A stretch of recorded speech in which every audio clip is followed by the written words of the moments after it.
వారోత్సవంలో భాగంగా Kothapeta rural police circle inspector Sagar గారు వారి సిబ్బంది యొక్క ఆధ్వర్యంలో శిరస్థానాలు హెల్మెట్లు ధరించి ఒక చక్కటి బైక్ ర్యాలీని నిర్వహించి ఇక్కడ ఒక అవగాహన సదస్సు నిర్వహించడం చాలా సంతోషంగా ఉంది.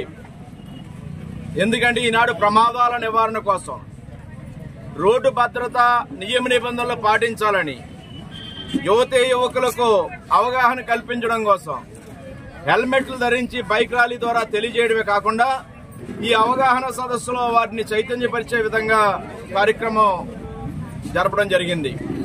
ప్రధానంగా అతివేగం, నిర్లక్ష్యం, ముందు జాగ్రత్తలు తీసుకోకపోవడం, అదేవిధంగా మానవ తప్పిదాలు ప్రధాన కారణాలుగా ఈనాడు యువతీ యువకులు రోడ్డు ప్రమాదాలకు కారణమవుతూ ఉన్నారు. వారు రోడ్డు మీద ప్రమాదం బారిన పట్టమంటే వాళ్ళ కుటుంబం ప్రమాదంలో పడినట్టే, వాళ్ళ కుటుంబం రోడ్డు మీద పడినట్టుగానే యువతీ యువకులు భావించాలి. దానికి తగ్గట్టుగా రోడ్డు నిబంధనలు పాటించాలని కోరుకుంటూ ఉన్నాను. సెల్ ఫోన్ మాట్లాడుతూ మోటార్ సైకిల్ డ్రైవింగ్ చేస్తూ ఉంటారు, అది కూడా చాలా ప్రమాదకరం. మద్యం తాగి మోటార్ సైకిల్ డ్రైవింగ్ చేస్తూ ఉంటారు, అది కూడా వారికి అది మద్యం తాగి చేయడం అంటే యమలోకానికి పాస్పోర్ట్ తీసుకున్నట్టే. లేదు, ఈ మధ్యకాలంలో గంజాయి చాలా వరకు అరికట్టబడినా గంజాయి, డ్రగ్స్ వంటి బారిన పడిన కూడా కొన్ని ఆ యొక్క ప్రమాదాలు జరుగుతూ ఉన్నాయి. అది కూడా వారి కుటుంబాలు ఈ యొక్క ప్రమాదంలో పడి చిత్తయినట్టే. వీటన్నిటి కూడా దృష్టిలో పెట్టుకోవాలి. రోడ్డు ప్రమాద నివారణ కోసం మరి హెల్మెట్లు టూ వీలర్స్ అందరూ ధరించాలి. బైక్ మీద కూర్చున్నవారు, బైక్ నడిపేవారు కూడా హెల్మెట్లు ధరించాలి. పెద్ద వాహనాలు నడిపేవారు తప్పనిసరిగా సీట్ బెల్ట్ పెట్టుకోవాలి. ఇంకా దీంతో పాటు యువత యువకులందరూ కూడా చాలా విషయాల్లో జాగ్రత్తలు తీసుకోవాలి. సైబర్ నేరాలు ఎక్కువగా జరుగుతూ ఉన్నాయి.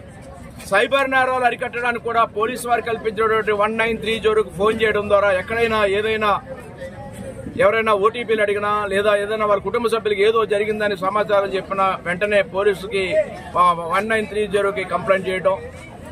అదేవిధంగా గంజాయి, డ్రగ్స్ ఎక్కడైనా ఏదైనా మూలాలుంటే తెలియజేయడం, ఇటువంటి వాటి మీద కూడా దృష్టి పెట్టాలి. యువతీ యువకులు ప్రధానంగా ప్రతి ఒక్కరూ కూడా వారి కుటుంబాన్ని రేపొద్దున్న ప్రమాదంలో పడకుండా ఉండడం కోసం హెల్మెట్లు ధరించడం ద్వారా రోడ్డు మీద ప్రమాదాలు జరిగినప్పుడు చాలా చూస్తూ ఉన్నాం. ఎక్కడా జాగ్రత్తలు తీసుకోకపోవడం వల్ల వారి యొక్క అక్కడ గాయాలు లేకపోయినా కూడా మనుషులు హెడ్ ఇంజరీ అయి చనిపోయిన సంఘటనలు కూడా చూస్తూ ఉన్నాం.